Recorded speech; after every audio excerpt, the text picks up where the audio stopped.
ايه رأيكم نعمل مع بعض البسيسة او كيكة الذرة زي ما ساعات بيقولوا عليها، لانها المكون الاساسي فيها هو دقيق الذرة. الكيكة دي اول ما بناكلها بنفتكر على طول زمان، لان اكتر حاجة كنا بناكلها واحنا صغيرين.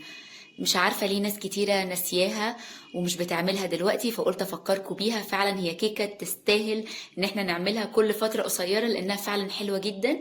هقول لكم انا عملتها ازاي وتطلع معاكم مظبوطة جدا. هنعملها في الخلاط بمنتهى السهولة، وعلى طول هتعملوها بالمقادير دي لانها هتطلع معاكم حلوة جدا.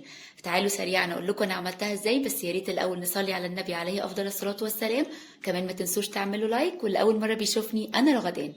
اول حاجه في الخلاط حطيت 3 بيضات، حطيت عليهم معلقتين صغيرين من الفانيليا السايله، وكمان حطيت كوبايه وربع من السكر،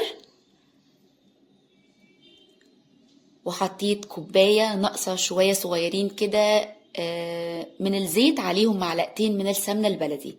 كمان حطيت كوبايه زبادي من الحجم الصغير، وحطيت معلقه خل. هحط بقى كوبايه الا ربع من اللبن. لاحظوا كده انا مش بملى الكوبايات قوي، يعني في اي معيار الكوبايه انا دايما اي كوبايه بملاها سواء دي سكر لبن، مش بملاها على الاخر.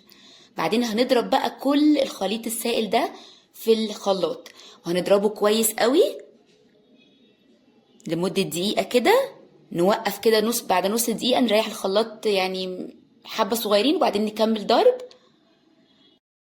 وهركنه دلوقتي على جنب. وفي بوله بقى هنحط المكونات الجافه. حطيت كوبايتين من دقيق الذره، هنخلهم الاول. طبعا لما بنخلهم ده بيساعد ان بيدخل في الكيكه هوا، فبيخليها هشه اكتر، وكمان ما يبقاش فيها اي تكتلات كده واحنا بننزل الدقيق. وحطيت كوبايه من الدقيق الابيض، يبقى كوبايتين دقيق ذره وكوبايه دقيق ابيض هنخلهم. وطبعا زي ما قلت لكم مش بملى الكوبايات على الاخر قوي. حطيت رشه ملح، وحطيت معلقه ونص كبيره من البيكنج باودر، بس هي ما اتصورتش، وثلاث معالق كبار من الجوز الهند. بعدين بقى هحط السائل ده اللي احنا ضربناه في الخلاط على 3 مرات. هحطه على الدقيق كده على 3 مرات، وهقلب كويس بالويسك. وفي الاخر كده وانا بقلب حسيت ان هي محتاجه معلقه دقيق، فزودت معلقه دقيق كده ابيض عشان السمك يبقى زي ما انا عايزه. انا مش عايزاه خفيف قوي اللي هو ينزل على طول كده سائل خفيف، ولا تقيل قوي. بصوا اللي هو لما انزله ياخد ثانيتين 3 كده عشان يبقى مستوي كده مع العجينه. خلاص كده هي كانت جاهزه. هجيب بقى الصينيه اللي هدخلها الفرن. يا ريت تبقى صينيه الومنيوم لان بتبقى احسن حاجه في المخبوزات. هحط كده معلقه زيت كبيره وهدهنها كويس، وفي الجناب كمان هحط معلقه دقيق. وهنوزع بقى الدقيق كده زي ما انتوا شايفين كده بالظبط في الجوانب وفي كل حته. واي دقيق كده هيتبقى هنشيله. هننزل العجينه. بصوا العجينه قوامها عامل ازاي، زي ما قلت لكم بالظبط.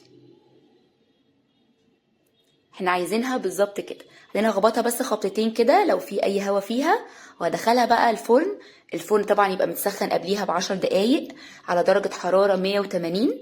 الاول اول 5 دقايق على 200، بعد 5 دقايق بخليه 180 في الرف التاني من تحت لغاية كده ما تاخد لون ذهبي من الجوانب. بعد كده بنقفل بقى من تحت ونولع الشواية لغاية ما تاخد اللون ده. خدت حوالي 40 دقيقة. طبعا بتفرق من فرن لفرن او نوع الصينية، فما نفتحش عليها قبل 25 دقيقة عشان نشوفها.